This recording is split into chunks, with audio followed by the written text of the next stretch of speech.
Last year, the College Board stripped its AP African American Studies course of key concepts like the Black Lives Matter movement and reparations. And Florida schools stopped teaching specialized classes altogether. CBS 2's Jessi Mitchell shows us how the black community continues to put this complex part of America's past into context.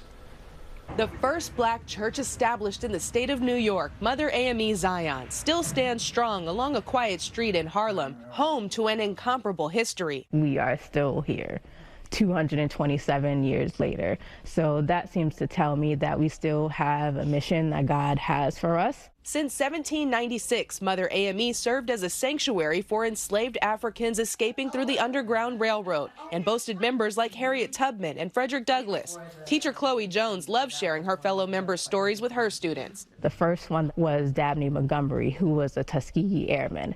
But growing up, he was Uncle Dab. Well, I remember the pews being filled, and my family used to sit on this side of the church. Milagros Cintron is a third-generation member here, and she's raising her children to know about those who came before them. So this is the history of the church? Membership has shrunken from more than 1,000 to fewer than 100, and the building needs more than a few repairs. Yet 17-year-old Josiah proudly spreads the word among his peers. If you go to a museum but don't understand anything that's in it, there's no point in going to the museum.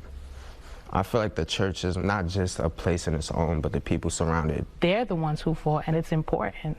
And if we forget that, it's like letting them down. Nowadays, Frederick Douglass greets visitors to the New York Historical Society with a selfie station and an ongoing exhibit inside that highlights his contributions to the fight for equal rights. It's really intrinsic to the work that we're doing. We're always looking for new ways to touch people's lives and stories that can really get them excited.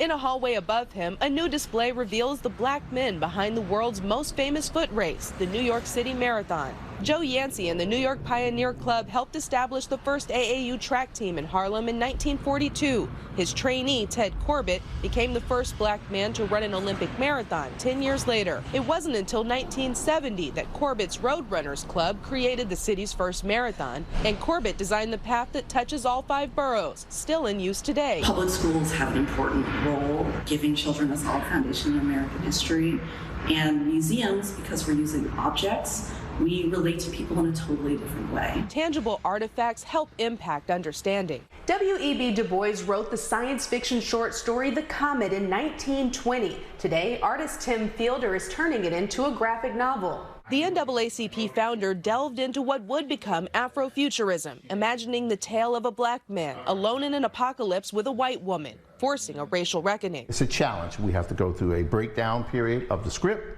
then breakdown period of the visuals, and then move towards final artwork. With decades of support from the Children's Art Carnival in Harlem, he's part of a community of artists who have hosted immersive workshops for neighborhood kids since 1969. What are kids getting here that they're not getting in the classroom? Love.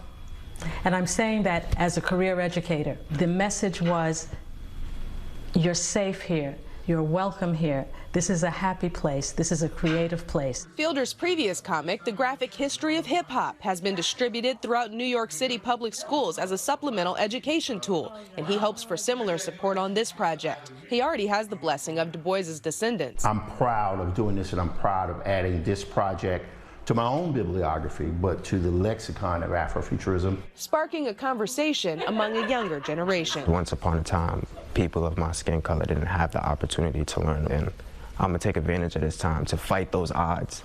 I will be an educated black man in America, no matter what happens. In Harlem, Jessi Mitchell, CBS 2 News.